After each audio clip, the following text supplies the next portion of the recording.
Hey everybody, I'm Glenn Flaherty. Thanks for being here. This is Board Games of Bourbon, and right now I'm going to talk about White Castle multiplayer and solo, kind of how it exists itself, how it exists as a follow-up to Red Cathedral. Would I get it for solo or multiplayer? And just kind of general where its place is in gaming today, okay? Now, if you don't know the story about White Castle, it's the follow-up game to Red Cathedral, which to me, I was enamored with.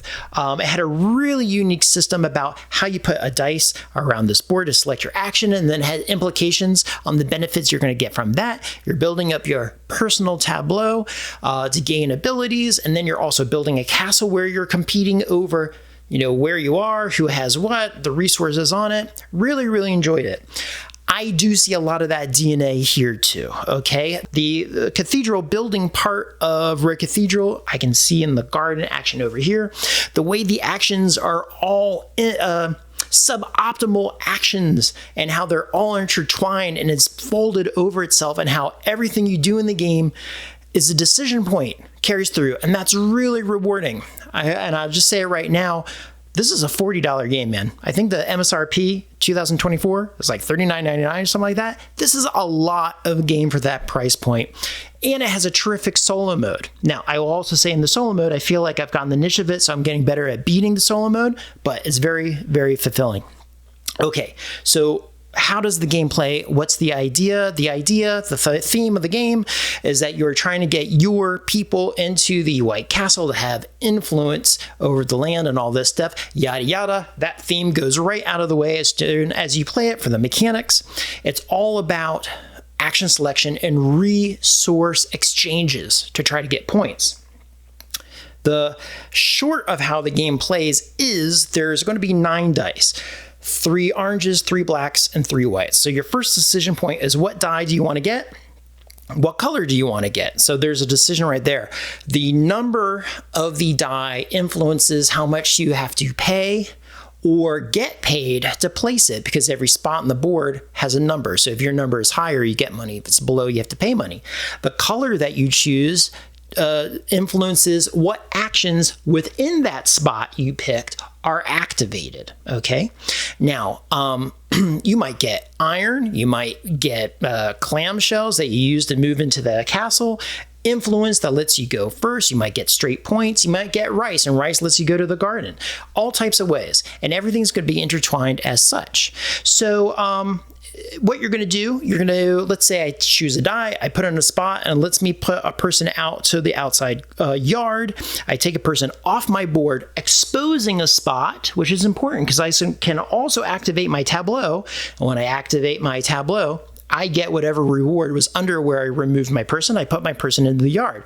I pay my iron. I take the little action here, but the second benefit here is that the amount of people I have here is going to multiply by the people I have in the castle, and that gives me endgame score points.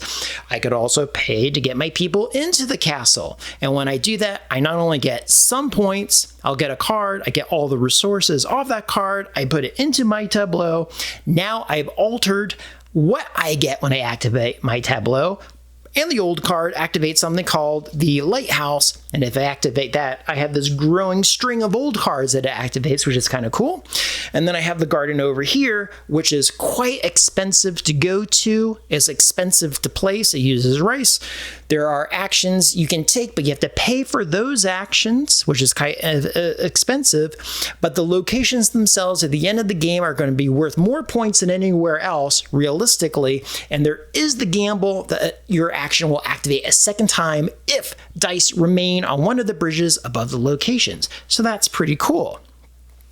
The game really sings a multiplayer.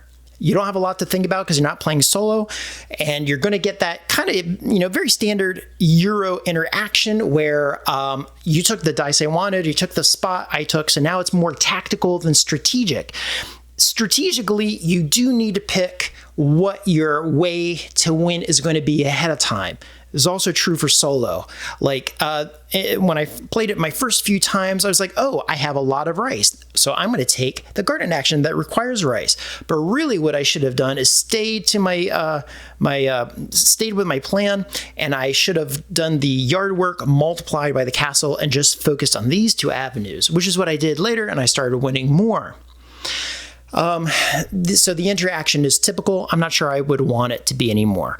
The decisions you make is very much a modern board game. I would say in a way this is very Lacerda, but I would also say at the same time, I think the experience is a more standard experience than Red Cathedral. And can you see that box? This is White Castle. It's more standard than Red Cathedral. To me, Red Cathedral was more memorable. Okay, because it looked different, it had fresh concepts. I'm not saying this is not fresh. The combination is really nice. It's a beautiful game, but I feel like it is more standard. Okay. Now, overall, what would I give the game as a score? Always hard to say because there is a freshness factor. There's a newness factor to it. It is new. I really enjoy it. It's a lot of money for the game. I want to play it with my friends. I really like it for solo. Somewhere between 7 and 8 is what I would give the score. Okay, visually, I enjoy that as well. Solo mode, love that too. You know, in a lot of the solo games, and I'm looking at you, Tawatsinu, or however you say that, the solo in this one is super easy to use. It is no more than a deck of cards. And all you do with the deck of cards is you flip one over, you're going to be exposed to 2 cards, and you do what the 2 cards say. And it just involves placing a die and then getting the resources. That's it. There's going to be ways to make your AI harder. You can start them off with more points or less points. You know, depending on your influence, and they're in front of you or behind you, they score more points or less points for the amount of coins they have. Depending on the round that you're in, they'll score more and more. So there's a rising tension, which is really fun. But the really fun part about the solo mode for me is that once you've set up the board once, playing additional games is really rapid fire. Like I said, you're only doing 9 turns per person in this game. 9 total. Okay, so everybody goes fast. 9 can also be a detriment though. In the multiplayer, I find that you're never going to have like a big bomb move. Like, whoa, that was amazing. You're going to spend a lot of your turns taking those suboptimal actions, and it's a lot of churning and building up to